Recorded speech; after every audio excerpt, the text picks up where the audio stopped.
గుంటూరులో అంబటి రాంబాబు నివాసం మీద ప్రస్తుతం దాడి జరుగుతున్న నేపథ్యంలో లైవ్ చూద్దాం.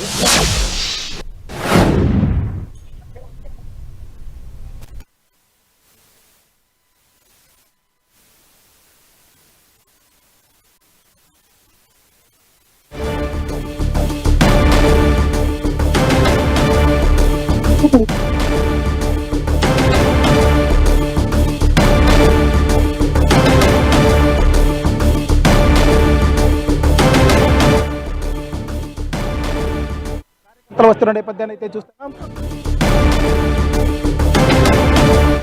గుంటూరులో మాజీ మంత్రి అంబటి రాంబాబు ఇంటి దగ్గర టెన్షన్ వాతావరణం ఏర్పడింది. అంబటి వ్యాఖ్యలపై టీడీపీ శ్రేణులు బగ్గుమన్నారు. దీంతో అంబటి ఇంట్లోకి టీడీపీ శ్రేణులు దూసుకు వెళ్లారు.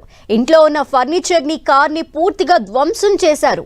అంబటి ఇంటిపై రాళ్లు రువ్వారు టీడీపీ కార్యకర్తలు. సీఎం చంద్రబాబుకు అంబటి రాంబాబు వెంటనే క్షమాపణ చెప్పాలని డిమాండ్ చేశారు.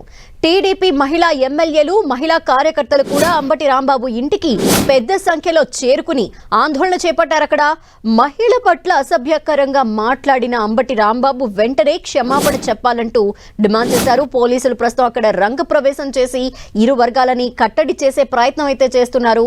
చట్ట వ్యతిరేకంగా మాజీ సీఎం ఫ్లెక్సీని ఏర్పాటు చేశారు. ఆ ఫ్లెక్సీని చించడానికి తాను వెళ్లలేదని మాజీ మంత్రి అంబటి రాంబాబు అన్నారు. తాను చంద్రబాబుని బూతులు తిట్టలేదని, తనని తిట్టిన వారినే తిట్టానని అంటున్నారు. గుంటూరులోని అంబటి ఇంటి దగ్గర ప్రస్తుతం ఉద్రిక్తత చోటు చేసుకుంది. ఈ నేపథ్యంలో మాజీ మంత్రి మాట్లాడుతూ ఈ వయసులో తాను అలా మాట్లాడకుండా ఉండాల్సింది అన్నారు. చంద్రబాబు నుంచి ఆదేశం వచ్చిందని, అయినా ఐ డోంట్ కేర్, అరెస్ట్ చేస్తారా చేసుకోండి అంటూ సవాల్ విసిరారు. అంబటి అరెస్ట్కి సిద్ధంగా ఉన్నా అంటూ ధీమా వ్యక్తం చేస్తున్నారు. తన చుట్టూ జరుగుతున్న విమర్శలన్నింటికీ సమాధానం చెప్తానని, టీటీడీ లడ్డూలో జంతువుల కొవ్వు కలవలేదని రిపోర్ట్ వచ్చిందని తెలిపారు. కానీ మేమేదో చేసినట్టు ఫ్లెక్సీలు కట్టారు, ఆ ఫ్లెక్సీలు తీసేయాలని గౌరవంగా చెప్పానని అంటున్నారు అంబటి రాంబాబు. ఈ నేపథ్యంలో అక్కడ ప్రస్తుతం ఉద్రిక్త వాతావరణం నెలకొంది. అంబటి ఇంట్లోకి టీడీపీ కార్యకర్తలు పెద్ద ఎత్తున దూసుకు వెళ్లారు. ఆయన ఇంటి అద్దాలు, అలాగే కార్ ని, ఫర్నిచర్ ని మొత్తం ధ్వంసం చేసిన పరిస్థితి కనిపిస్తోంది. ప్రస్తుతం అక్కడ ఒక ఉద్రిక్త వాతావరణం అయితే కనిపిస్తోంది.